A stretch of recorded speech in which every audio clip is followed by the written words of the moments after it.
যে এসছি একটা বিরিয়ানি দোকানের সামনে, দাদা কেমন হচ্ছে আজকে বিরিয়ানি, জোরে জোরে করছে। তো এইসব জিনিস তো আমরা করি না, এগুলো আমরা করতে পছন্দ করি না। নিজেকে দেখানোটা জাস্ট কন্টেন্ট হতে পারে, কন্টেন্টের মধ্যে কিছু ভ্যালু অ্যাড করতে হবে।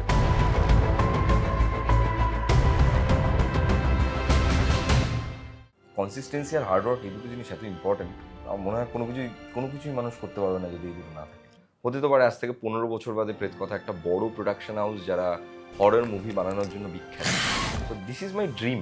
যত বেশি স্পিরিচুয়ালিটির কাছে গেছি তত বেশি বুঝতে পেরেছি আরও বেশি যে ডেস্টিনি এবং কর্মা ইজ অ্যাকচুয়ালি ভেরি।